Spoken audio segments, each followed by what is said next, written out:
This is Lunchtime Agenda. Good afternoon. Welcome to the program. I'm David Spears. We're going to take a break from domestic politics for a little bit, at least this afternoon, and check in on what's been happening in the race for the White House. It's been another interesting week in the campaign for the presidency. The Republican contender Mitt Romney, after announcing his running mate, his vice presidential running mate, Paul Ryan, has been out trying to energise the Republican base, but also try to win over some of the middle ground by using his running mate out on the stump. Barack Obama, meanwhile, has also been trying to reignite some of the enthusiasm that saw him elected 4 years ago, and explaining why he sees this election as in some ways more important than that in 2008. We'll have a look at that in just a moment. Let's introduce our panel this afternoon to look at the state of US politics. Joining me here in the studio, Tom Switzer is from the US Studies Centre at the University of Sydney. Tom, good to see you. And David. In Canberra, John Hart from the Australian National University. Welcome to you as well. I want to start, though, with Mitt Romney's taxes. This has been an issue dogging him for months. He's refused to release more than 2 years' worth of tax returns, and the question that he's been peppered with for the last week or so is, well, what about the rest of them? Over the past decade, what level of taxation did you really pay? Have a look at this piece, the latest piece from our colleagues at CBS overnight. Romney wanted to talk about Medicare. First, with regards to seniors, But it was his answer to a question about his taxes that got all the attention. I just have to say, given the challenges that America faces, 23 million people out of work, Iran about to become nuclear, 1 out of 6 Americans in poverty, the fascination with taxes I paid I find to be very small-minded compared to the broad issues that we face. But I did go back and look at my taxes, and over the past 10 years, I never paid less than 13%.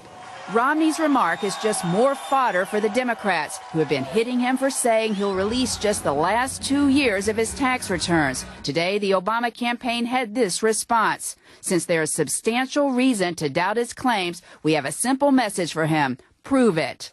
Romney says he's not releasing any more returns because Democrats will never be satisfied.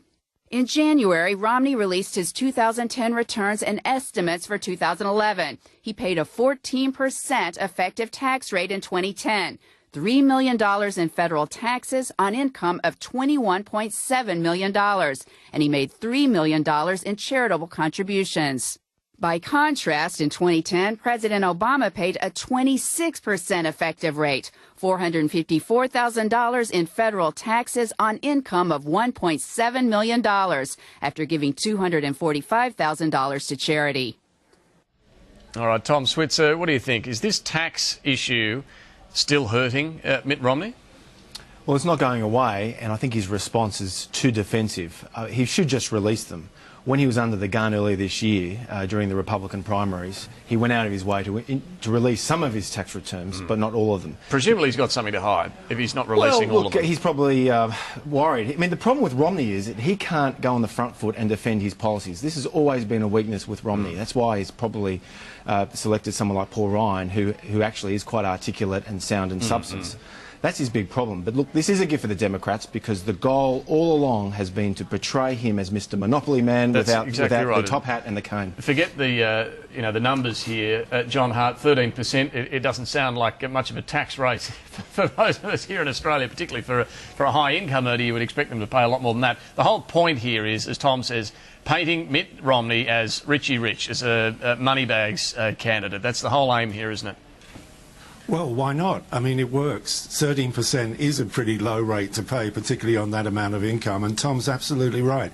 This issue won't go away until he produces more tax returns going back over the last 10 years. There is this doubt about whether, in fact, when he was with Bain earlier on, he paid any tax at all. The only way to resolve that and the only way to make that issue go away is to release the tax returns. And you've got to ask at this stage, this has been going on for a while now, you've got to ask, why at this stage is Romney still hanging out?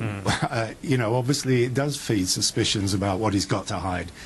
I saw his wife talking about the fact that it's all in a blind trust. Even they don't know how much tax they've paid. But again, that's one of those lines. It's not going to sit too well with ordinary Americans who do watch every dollar. No, I think this week has been crucial for Romney to get onto the front foot and sell his reform agenda, which I think is quite laudable in many respects, but these kind of issues distract him. Well, let's get on to Paul Ryan then, his running mate. He's been out and about on the campaign trail. He's been, listen to this, getting stuck into Barack Obama while he's been on the stump. If President Obama's economic policies of borrowing, taxing and spending worked, we would be entering a golden age along with Greece.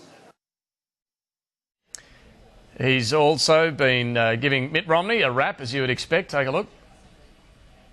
This is a man who knows this, who believes it, who practices it. This is a man who, when he was governor of Virginia, lowered the unemployment rate. Under Barack Obama, it's gone up. This is a man who, as governor of Massachusetts, increased and improved the credit rating of Massachusetts. Under President Obama's watch, for the first time in our history, the U.S. credit rating was downgraded. And he's also been learning what life is like in the big leagues on the campaign trail, getting heckled at various events. But take a look at this one in particular.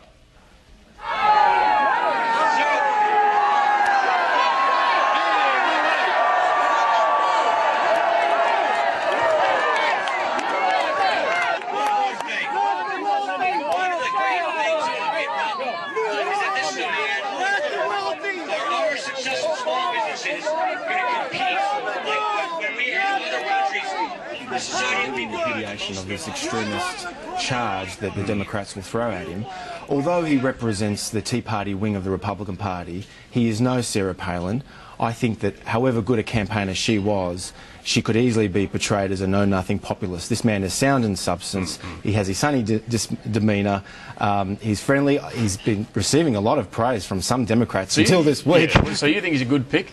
Look, I think all things considered he is, but there are big risks involved because this means, his pick means that Romney and Ryan will now have to go into the hustings and make their bold economic reform agenda one of the big issues in this campaign. Before last week, it was always going to be a referendum on Obama's poor handling of the economy. It's certainly no small target campaign now from the Republicans. And as you know from the 1993 election campaign, when John Huston put forward a very bold economic reform agenda, the unlosable election, he lost it because Keating ran the mother of all scare campaigns. The Democrats will take a page out of Keating's playbook and do the same thing to Romney. John Hart, when we look at Paul Ryan, it's been said that he is going to do and has been doing a great job energising the base of the Republican Party, but it's the middle ground they need to win over, those in the middle, those who may not be inclined to vote anyway.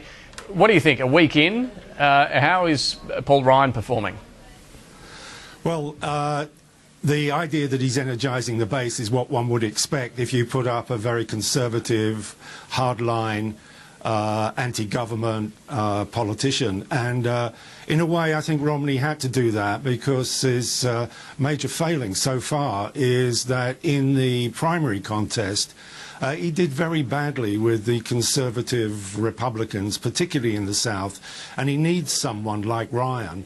But it could be very much a repeat of 2008. John McCain was in the same position in 2008. He never enthused the Republican base, and he brought in Sarah Palin to do that. And I actually think Sarah Palin probably had an effect on bringing in conservative Republican voters to actually vote, whereas they might not have in 2008. But the cost was she helped lose the independent vote for McCain, and I have a strong feeling that that mistake has been made again this year. I happen to think, I wouldn't say Ryan is a bad choice. I don't think he's the best choice that Romney could have made.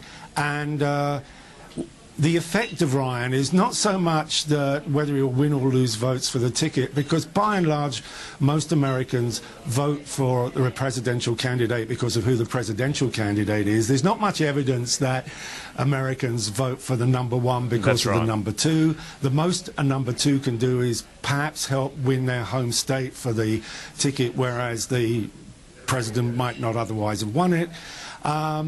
But they help shape the debate. And just look at this week. It's been totally dominated by Democrat issues, entitlement programs, Medicare, the budget, because of Paul Ryan. And I think it's been a pretty bad week for Mitt Romney. Yeah, well, We'll see if that continues to be the case. I'm just looking on one of our feeds now. We're standing by also to hear from Tony Abbott, who's speaking at a Liberal Party function in South Australia. We might bring some of that to you a bit later as well. We need to take a quick break, though. I want to look at the comments both Paul Ryan and Mitt Romney have been making about China, not just this week, but throughout the course of the campaign, really ramping up that anti-China rhetoric. We'll play some of that to you, and why they're doing it. We'll explore that. Stay with us.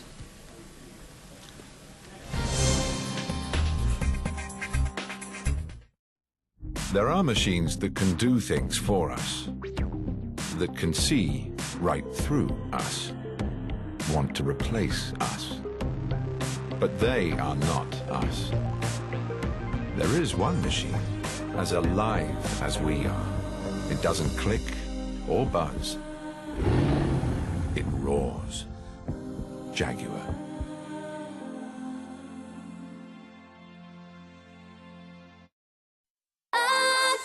Fed up with your eyes always feeling dry? Whether it's due to age, environment or medication, use Refresh eye drops. Dry eyes occur when we don't produce enough tears or their quality is poor. So Refresh lubricates the eye, relieving the dryness and the irritation. And you can use Refresh eye drops as often as needed. Look for the new packs in pharmacies and selected optometrists. And instead of putting up with dry eyes, use Refresh. Ad for Life, the latest product news. You need years of training to fly this, and a degree to dispense these. You need a PhD to operate this, and be selected to wear this. You need to be qualified to help deliver one of these. And you should work to the highest professional standards to give financial advice. Not all financial planners are the same. Always look for a member of the Financial Planning Association. If you love footy, the only game is AFL. You are joking. NRL's the best game. At least when we play football, we use our feet. Well, whoever you support, we all agree Footy Colours Day is a great way to help kids with cancer. Go to footycolorsday.com.au to register and wear your team's colours all day on Friday the 7th of September. In 4, 3, 2. Roll VTR. Good evening. I'm Will McAvoy. This is Newsnight. The guy who made The West Wing, Aaron Sorkin, has made a show about TV news. Every second you're not current, 1,000 people are changing the channel to the guy who is. That's the business you're in. Sorkin doesn't lose that authenticity, that kernel of truth in his storytelling. Those remarks have been taken out of context Feel free to put the remarks in the proper context. It's very fast-paced, and I love that about the show. And I work in the news business, and I was still on the edge of my seat. I'm looking at film of an oil rig sinking into the ocean. That's pretty good television. We don't do good television, we do the news. The show nails what I've known all my life.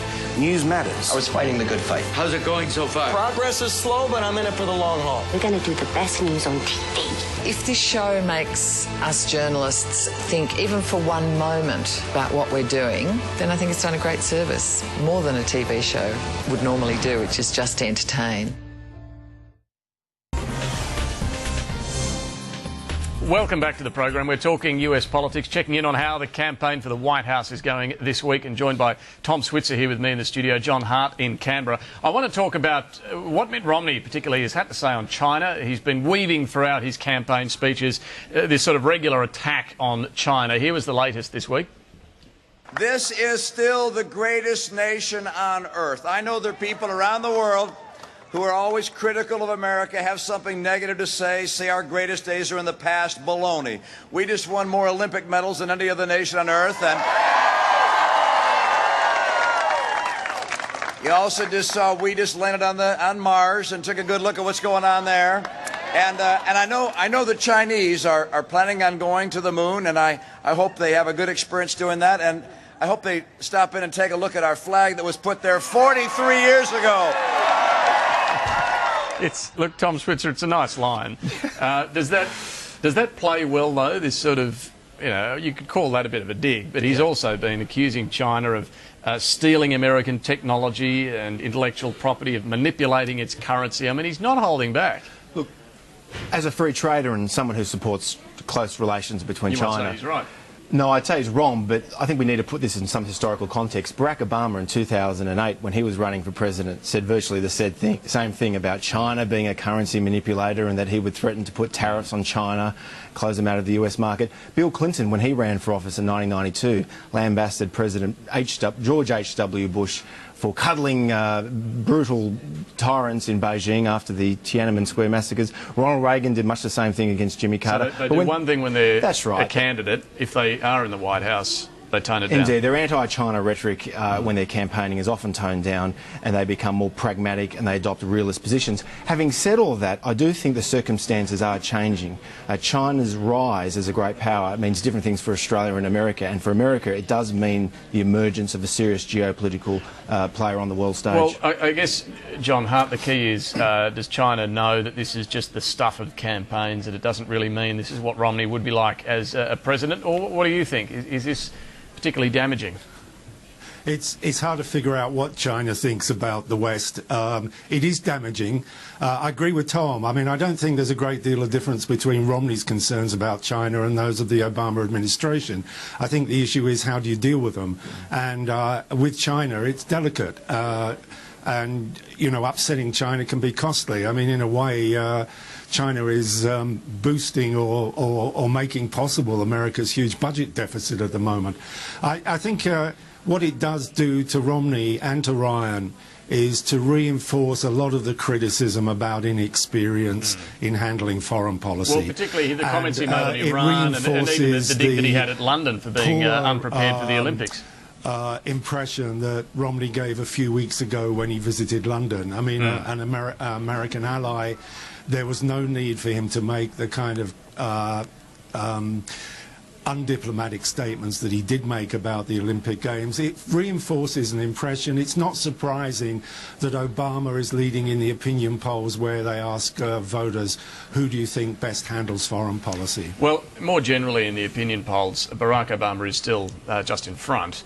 But he does seem to be, you know, there's one thing about it, one thing to be in front in opinion polls, but in an American election, of course, people don't have to vote. You've got to turn out the vote. You've got to get people. And 4 years ago, Obama did a remarkable job of getting key demographics, the young, the black vote, women, all turning out to vote for him. Is his challenge now, Tom, getting them to do that again? I mean, he might be ahead in the polls, but you've got to get them in the ballot box. Well, the problem that Barack Obama faces is that he has lost a lot of, well, not a lot, but some degree of credibility with liberal activists. After all, he has refused to close down Guantanamo detention facility. That was one of his big campaign pledges in 2008.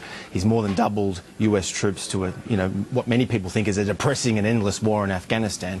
So in many respects, his foreign policy, the difference between his foreign policy and George W. Bush's has really been one of degree, but he's ended not the war in kind. Iraq. Oh, indeed. And he took out Osama bin Laden. And Absolutely. he set deadlines around the ending of the war in Afghanistan. That is all true, and John is right. I think there's a 10 to 15 point discrepancy in the opinion polls when it comes to national security. But look, this election will not be decided on national security. His best way is not only to win over his base and encourage them to turn out on the election day, but most importantly, those key independents in those battleground states, Pennsylvania, Ohio, Florida, but also those Reagan Democrats, or in Australian parlance, Howard Battlers. These are working class folks, aspirational and conservative. He needs to turn the economy around, and that's been his biggest problem. Indeed. Now, when it comes to trying to energise those voters, get them to turn out, he's been back in Iowa, where it arguably all began for Barack Obama 4 years ago.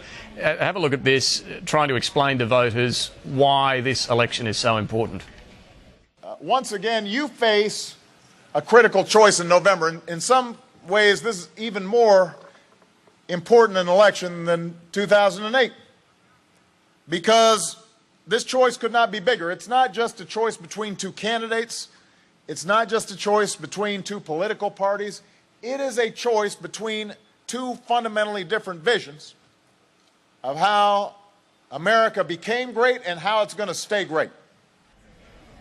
John Hart, President Obama saying that this is arguably a more important election than 4 years ago, but it does lack that excitement, doesn't it, of 4 years ago, particularly around the Obama candidacy. Yeah, I think the euphoria of the 2008 victory has worn off, and even Obama has come to realise that his electoral base from 2008 is nowhere near as strong to carry him through 2012 if he loses all that support that he gained in incredible circumstances in 2008. Iowa is one of the 9 states that Obama won in 2008 that John Kerry didn't win for the Democrats in 2004. And about 7 of those 9 states are quite marginal. Iowa is one of them. It was a terrific platform this week for him to attack Romney and Paul Ryan and Medicare and help turn the agenda, I think, in the Democrats' favour. I don't think Iowa is as crucial as some other states. In fact, it's a little bit worse off than 2008 because it's lost 1 electoral vote as a result of the reapportionment. So it's only a 6 electoral vote state, but it was a terrific platform this week for defining Paul Ryan and helping to define Romney in Democratic terms. What are your final thoughts, Tom, first to you on where we're at in the campaign? What are we likely to see in the couple of months ahead, and what's your tip at this stage? Well, look, we've had so many political pundits in the course of the last year or so in Australia, America, all around the world, lamenting the politicians aren't interested in ideas anymore. You know, it's all about sound bites and this relentless 24/7 media environment.